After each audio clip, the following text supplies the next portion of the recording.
Hello, televiewers and the listeners of your Pan-African channel For You Media Africa. You're welcome to another episode of The Guest over your Pan-African channel. Like every other day, we equally have a special guest on today's edition. Our guest for today is Dr. Richard Muna, who is the Deputy Regional Director of the United Nations Environment Program, UNEP, Africa's Office. You're welcome to today's edition, sir. Thank you very much, Sharon, for having me. It's a great pleasure. It's an honor to have you on today's edition of the Pan-African channel. It's just worth mentioning that you have a vast knowledge on food security, climate action, and many more. And over the years, you have gotten several prizes as well as recognitions. Ladies and gentlemen, if you want to know more about our guest for today, how he got here, his impact on society and the African continent as a whole, then more from Mosul, because this is the guest with me, Jake Snapper. Stay with us.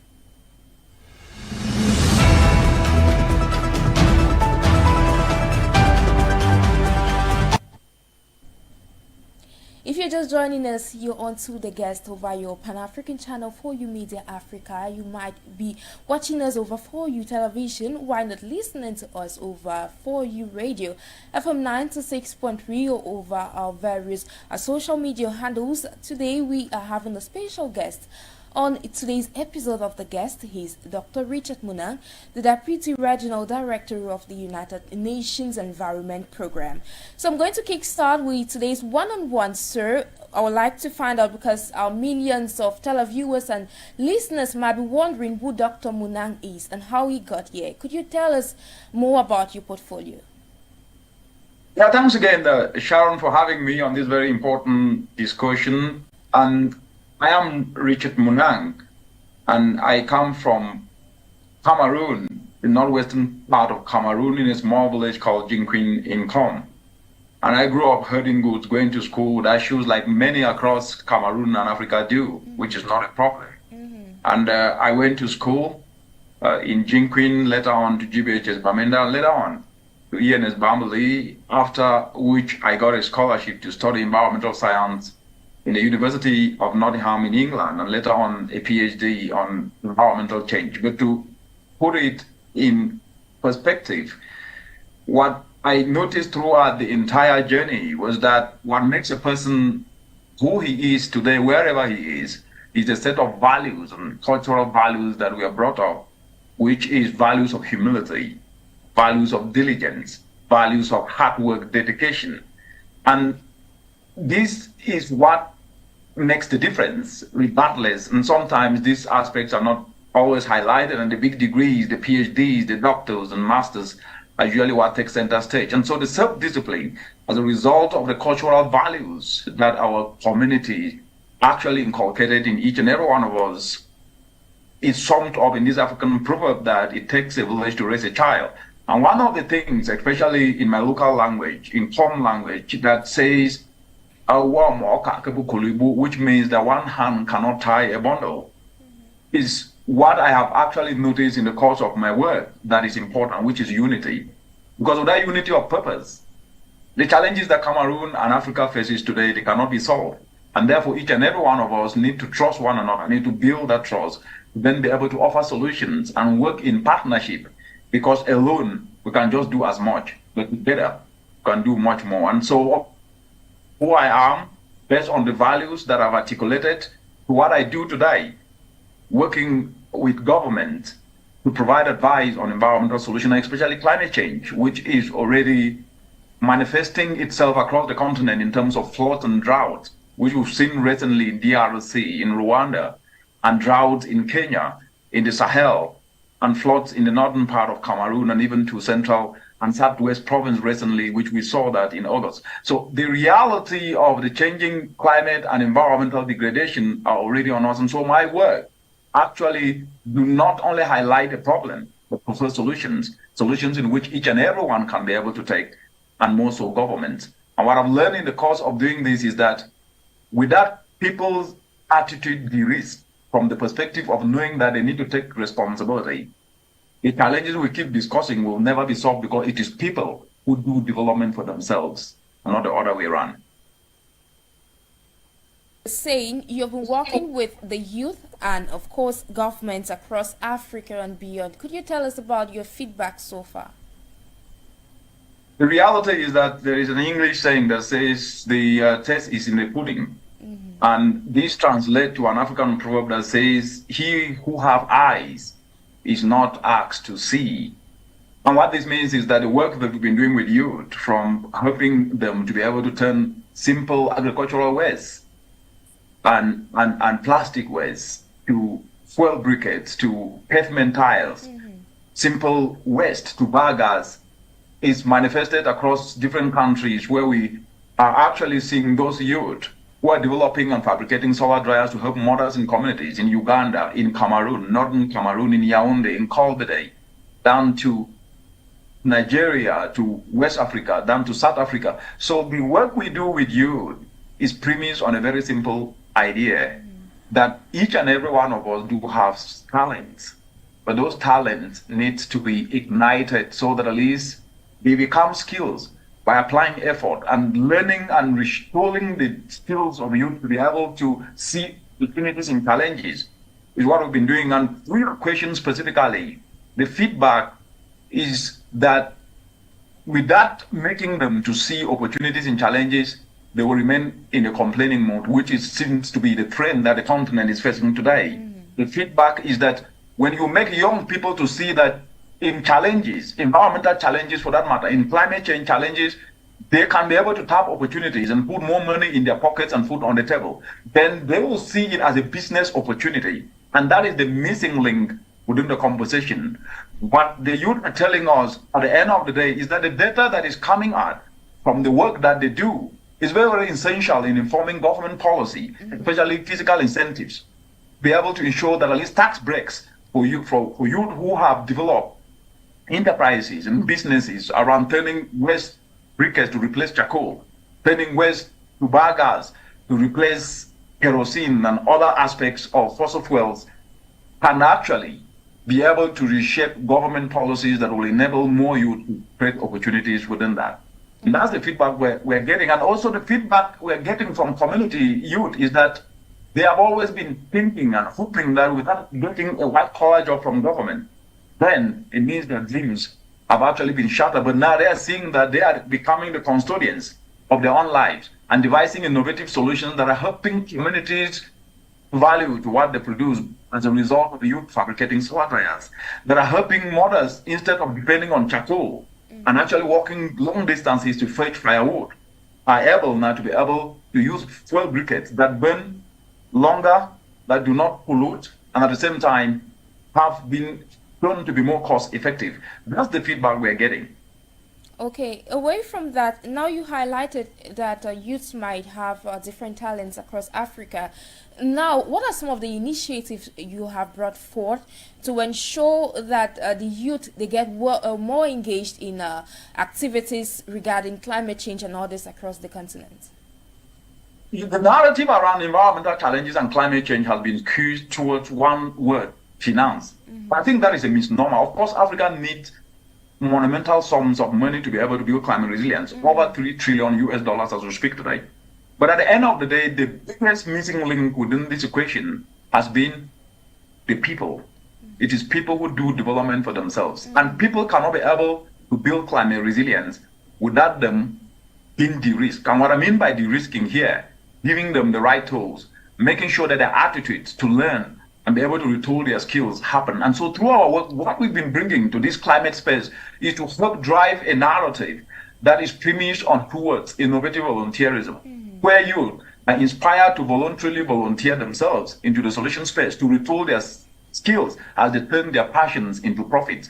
And what we have been doing is building the capacity of youth to train other youth. So we're having trainers of trainees, and these trainees are becoming trainers, and that catalyst and ripple effect have cascaded across the continent, and all 10 million youth have actually gotten skills that, whether it is turning plastic waste into apparels, where we're seeing young ladies across the continent actually turning waste into plastic bags, into apparels, plastic into bags, and at the same time young people fabricating solar drives. What we are also doing is that we are bringing to this climate space solutions to governments. Because having energy as a priority, for example, in Cameroon, or having agriculture as a priority, which climate smart agricultural approaches can be applied, is not what governments do, is to turn.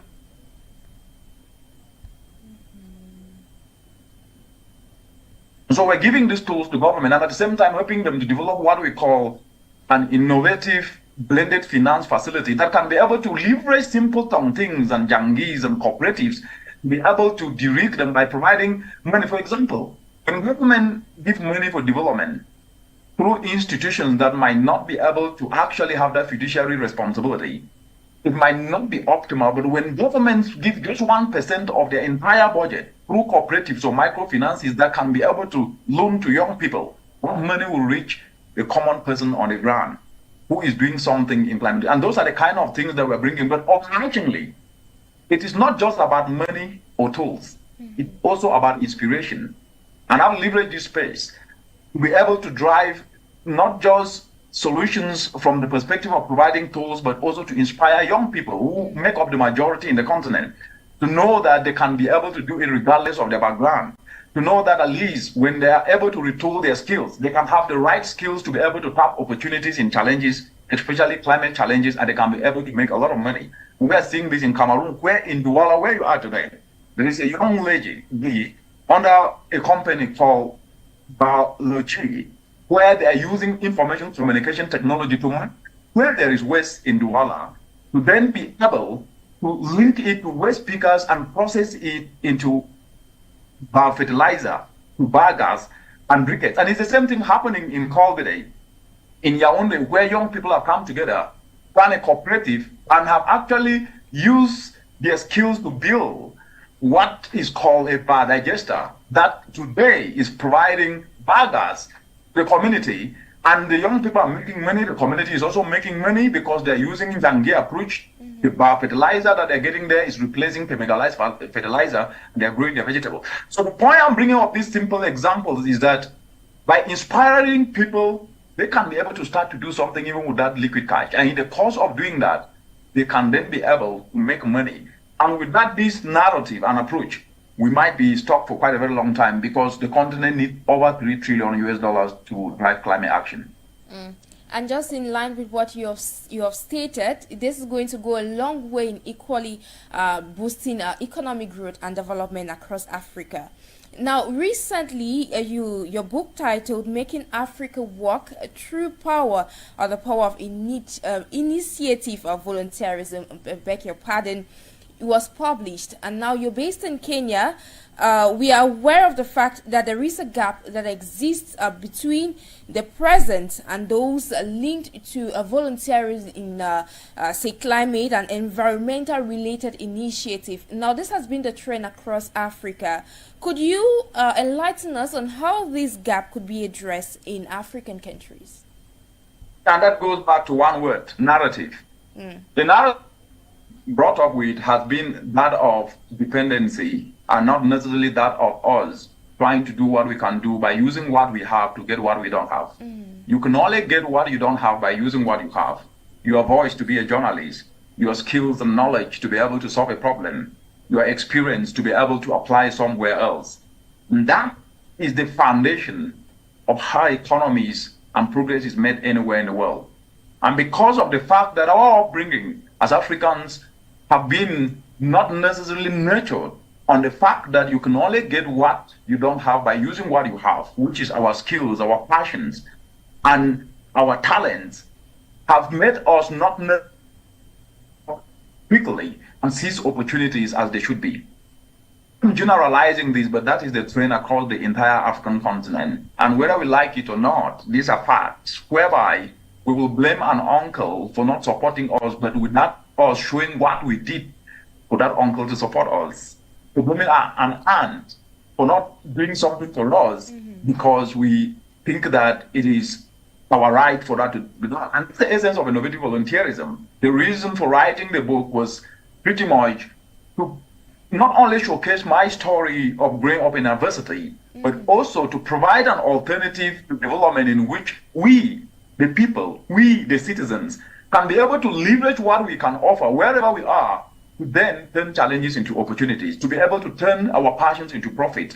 But to clearly state that innovative volunteerism, which is the title of the book, Making Africa Work Through the Power of Innovative Volunteerism, is different from volunteering. Yes. Because when you voluntarily volunteer yourself to learn something that can then be able to fetch you money. Whereas traditional volunteering is more about social endeavors, just volunteering because you have time to learn something, but without necessarily focusing on what you learn is going to help you put money in your pockets and food on the table. But with innovative volunteerism, the target is we have our mothers who grow and the food get wasted. Can we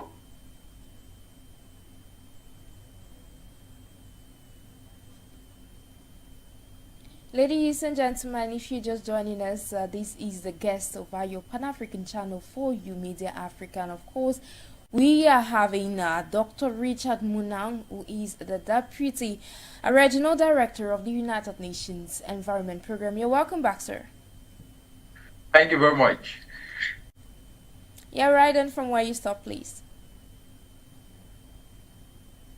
The idea of innovative volunteerism, as I was saying, is premised on a very simple idea that we need to offer ourselves for service, and that it is not just offering ourselves to do what we can do, but to learn what can be able to bring returns on investment. For example, mothers are growing food in communities. It gets wasted because they do not have storage facilities. And even if they had the storage facilities, most of those storage facilities may not be affordable to them. But seeing that gap, one can be able to learn how to fabricate a simple solar dryer using local material and then decentralize that solar dryer to a community, to mothers in communities at a fee. And that way he or she will put money in her pocket and those mothers' problems will be solved. That's what innovative volunteerism means. And it's different from volunteering because one can volunteer because he or she has time. But at the end of the day, you ask him or her, what are you going to do with the knowledge you get here? He or she doesn't tell you. But with innovative volunteerism, you innovatively volunteer yourself to learn a skill to fill a gap. And therefore, the essence of the book was pretty much to help us to see opportunities and challenges, and also at the same time to usher us to action, to play a part in driving transformational climate action. Because money alone, even if it is thrown in the entire continent, will not be able to bring any change, because it is people who drive transformational solutions. And with that, the right skills and the right attitude to be able to voluntarily participate in driving change, we might not be able to have any problem solved. And that's the essence of innovative volunteerism. And just lastly, the continent of Africa's discussion today has focused on minerals, but it needs to focus on people's skills and people's talents and people's passions. Because of missing that, we have championed development in Africa based on mineral resources, our oil, our minerals in the ground, underneath the ground, rather than our citizens and the abilities to be able to turn those minerals and value to them. That's why in the continent today, the continent imports food over $48 billion US a year. Yet, at the same time, Africa is suffering post-harvest losses over $48 billion US. So Africa imports unemployment and export employment, and at the same time, the continent is losing food that can actually be used to feed millions of people across the continent. Point is that unless we start to leverage opportunities in challenges and know that we are the ones we need to be able to do what is needed, of course, government have to create the enabling environment. Of course, the amenities and the basic services need to be provided by government. But what happens when the citizens are not voluntarily volunteering themselves to tap the opportunities? The vulnerability to climate change will continue. They will not be able to put food on the table and more money in their pockets. And therefore, the essence of innovative volunteerism is summed up on personal responsibility. Government create policies, it is citizens that implement. And you start with what you have, not what you hope to have. Because what you hope to have without doing something with what you have, you will never get what you hope to have. And that's the essence of innovative volunteerism. Definitely. Okay, speaking of action, there have been a call for climate action across Africa. Now, as the Deputy Regional Director of the UNEP, what's your input on that? Well, what the United Nations Environment Programme does, as I articulated earlier, is supporting governments to be able to put right policy incentives in place so that at least, especially young people, can have opportunities that they can tap in driving transformational climate action through wealth creation lens and at the same time through opportunity creation. These, we are supporting countries to put in place what is called NDC investment plans, climate action plans. Because, for example, if you get to the market today to buy something, you will buy something that is going to bring you value. And if that thing is not going to bring you value, you are not going to invest your money into it. It's the same thing with climate action plans. If we say that priority of climate action in Cameroon is agriculture, where are the investment plans to show that if I invest in growing cassava and adding value to that cassava using a solar dryer, my returns on investment are going to be higher than what I have invested? That simple analysis is what we are helping countries to put up a system in which that clear analysis can be done so that investors can come in to put their money knowing that this is what they're going to get in return. Because we're speaking today, only 26 African countries have actually climate action investment plans. Over 72% of the entire continent do not have climate investment plans. And even those who have climate investment plans is merely costed of what needs to be put in place to be able to implement those climate actions. That is one. What we are also doing is that public finance that comes to the continent is not enough to implement climate action. But Africa can look internally, leveraging on structures that are accessible to communities, like Njangis, like some things, like cooperative, like microfinance, whereby the little public financing that is there should be used to be channeled through these structures. And so what we're helping governments to come up with is actually to put in place these innovative blended financing tools. And the last part is de-risking the attitudes of youth. And I keep saying this, the attitudes of young people today, the young people are energetic, they are entrepreneurial, and they have the drive, and they're very, very innovative, and they're driving transformational solutions. But the attitude of complaining sometimes overshadow the solutions. And therefore, engaging young people to de-risk their attitudes, to be ready by retooling their skills, to voluntarily volunteer themselves to learn and be ready so that when an opportunity strikes, they can be able to seize it, is also what I personally focus on. And that is the essence of this innovative volunteerism I've explained. By engaging young people, by telling them my life story, by telling them the opportunities that are hidden in challenges, in environmental challenges. And therefore, that's a big project where inspiration becomes actually not just a driver, but become a tool to be able to turn transformational challenges into opportunities. Following what you're saying, one will be tempted to say that African youth, the Africa's future. Now, in line with that, you've been carrying out so many innovative programs, and of course, you've created impact across the African youth in Africa and beyond. Now, focusing on your exploits and the examples you have cited so far, what message do you have for the African youth, most especially the millions of televiewers and listeners following us at this moment? The message is simple. What you have been waiting for is actually in you. We are the ones that we need to be able to drive transformational solutions, and that there is going to be no one anywhere in the world that is coming to do it for the youth of the continent. African youth are vibrant, energetic, innovative. They've proven beyond doubt that they can be able to do it, but they need unity. What is unity here? They must learn to be able to work with one another. There are beautiful, wonderful youth initiatives that are happening across Africa today, but they are connected with like-minded youth. And with that, inclusive partnerships, because individual action is good, but collective action is more important and sustainable. And with that, developing that attitude of selflessness to collectively work together, the space in which they're occupying today might actually shrink and they might not be able to have it tomorrow. The second aspect is that you do not need finance always to start. Start with what you have. Go out there and learn a skill. Get to someone who is doing sewing and saying, look, I have passion in sewing, I don't have money, but I can be able to get trained by you, and I will offer my services after you've trained me for this X amount of time, so that at least that will be my own payback. We must become energetic. We must become forcefully and passionately driven to seek opportunities where we can enrich ourselves. Because what makes the difference at the end of the day is your skill. Your skill is the biggest premium. And without you having a skill, people will see you as a liability. They will see you as a risky asset, but they will never tell you.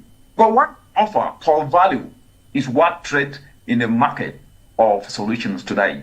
Without offering value, people will not be able to tell you that, but you will not be relevant in the solution space. The third aspect is that if you are not on the table, you are in the menu. And always make sure that if you don't have a table, or they don't call you to the table, create your own table and have your chair, even if the chair is full, so that you can move with it everywhere. And the last aspect, which I think the young people across the continent today have not been told this a lot of time, don't fear failure. If you don't fail, you cannot learn. If you cannot learn, you cannot grow. If you cannot grow, you cannot be able to make transformational change. That then means that when you fail forward, learn from the mistakes, and make sure that at least that is a stepping stone in the right direction. And on top of this, new ideas will be rejected. I see a lot of young people today, when the idea is rejected, they go back crying. No, don't. Once your idea is rejected, that is already a signal to you that you are innovative. Because what is so common is what is accepted. Just refine it and continuously refining it is the easiest way to move forward. And because of this, do not be afraid of trying new things. Okay, before we wrap up today's edition of The Guest, I would like to ask you this last question. Say if there is more engagement in Africa coming from the part of the youth, where do you see the continent in 10 years from now? I see the continent being a continent that is not having 257 million people going to bed hungry as it's currently now, and even tonight 257 million people will go to bed hungry. I see the continent not having 620 million energy impoverished citizens if the continent leverage its solar energy, 365 days of sunshine, its hydro energy, geothermal energy, and leverage this to add value so that the over 48 billion US dollars that is being lost in post-harvest losses can actually be added value to tap into the Africa continental free trade that will then be able to provide opportunities for the young people, but at the same time also ensure that it taps into 1 trillion US dollar that is what the agribusiness market. I see a continent in 10 years where the fundamentals of young people complaining will turn to be young people showcasing solutions, and even when you ask them where are the jobs, they will be telling you these are the jobs that we don't even need jobs anymore. In 10 years' time, Africa will be not just a continent of opportunity, but it will be an example to the world when it comes to solutions, because Africa's solutions are global solutions. And unless we start to embrace and make sure that we start with what we have, we might not be able to have those 10 years. But if we start to embrace what we have and make sure that at least we hold our government accountable to put in place enabling policies, to make sure that we play our part in implementing them and show the gaps, and make sure that at least we start to embrace one another as our brothers and sisters keeper and share ideas and partner, then if we do all this, we will not only see Africa in 10 years being the shining city on the hill, but we will see an Africa that becomes the envy of the world, not for her minerals alone, no, for her landscape and sceneries, but for her solutions and the transformational development that have happened. And the last aspect is, for this to effectively happen, Africa must self-believe. Self-belief and have faith, because faith in what we can do and start doing it. It is only when we have faith in what we can do that when we start doing it that we can have hope. I hear a lot about hope, but can you have hope when you have not started? It's self-belief to start, and when you start and fail and succeed, you can then have hope that we can do better in the future. Thank you immensely, Dr. Richard Munang, for taking out time out of your busy schedule to join us and, of course, be our guest on today's episode. Thank you very much, Sharon, for having me, and it's a pleasure, and I look forward to returning back. Ladies and gentlemen, that was the Deputy Regional Director of the United Nations Environment Program, Dr. Richard Munang. We have come to the end of today's edition of The Guest over your Pan-African channel for You Media Africa. Thank you immensely for joining us. I've been Jix Nabisi. Bye-bye.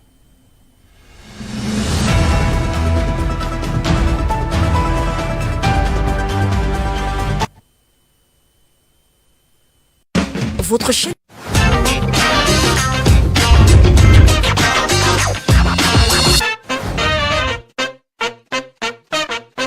It's catastrophic.